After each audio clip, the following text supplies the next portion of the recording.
زهرا موحدینова این ظرف پر از گندم را برای تیار نمودن یکی از طعام‌های ملی نشایسته آماده کرده است. همین قدر گندم را دانه دانه جدا نموده شسته است. گندم در آب تر شده برای تیار نمودن نشایسته خوب ملایم شده است. زهرا شیره گندم را انا همین طور جدا کرده میگیرد. شیره گندم تکشین شده تا بهگاه آب آن را یکچند مرتبه عوض می‌نمایند. زیر آفتاب آن را خشک می‌نمایند. همین طور از شیره گندم نشایسته تیار می‌شود. برای خوراک خانه میکنم، برای سودا میکنم، برای خیر میکنم. نشایسته یکی از طعام‌های ملی به شما رفته. آن را با شیر تیار می‌نمایند. طرز تیار نمودن آن مشکل نیست. طعام تیز تیار میباشد. آدمان آن را بیشتر سحرگاهان استعمال می‌نمایند. تیار شدینه. اوقات سبکه. هیچی اوقاتی نمی برای پهریزی وای. نه آدمو گرسوز میکنن نمیکنن ای نشسته میکنن که سبکه برای پهریزی وای. نشایسته تیار نموده‌اش را زهرا به نمایش هنرهای مردمی و طعام‌های ملی پیشنهاد نمود.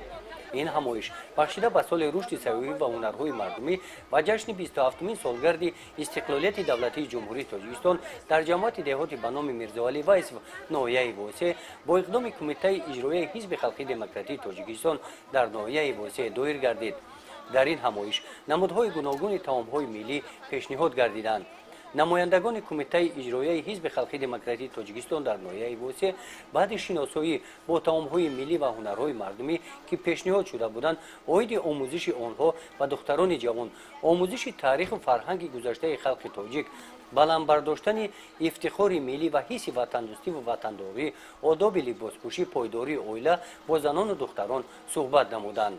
مقصد از برگزاری چنین چهاربینی ها از طرف کمیته اجرایی حزب خلقی دموکراتیک تاجیکستان در ناحیه واسه این از نوع احیا نمودن هنرهای ملی می باشد که ما تاجیکان را از هنرهای ملی همان از چکندوزی و زردوزی و قراقدوزی و شیروزدوزی و دیگر هنرهایی که هستند از همین میشناسند و برای زنان و دخترانی که نو مکتب را ختم میکنند برای آنها از نوع یک کسب هنر نشان دادن و عائله های جوانی که هستند به خاطری که نو عائله برپا میکنن و در گذشته جدا میشن، ما در بین اینها فهماندهی ها میگذرانیم. این هم باشد باز یک تشبوس پیشوای ملت همان میباشد که از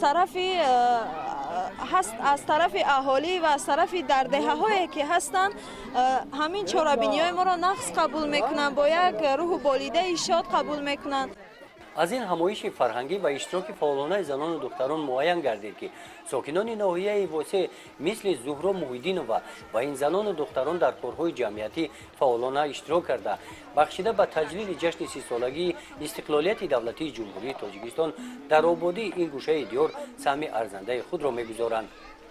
گزارش خوجا نظریف، خدای نظر ظهوروف از ناحیه واسه برای برنامه اطلاعاتی نوید.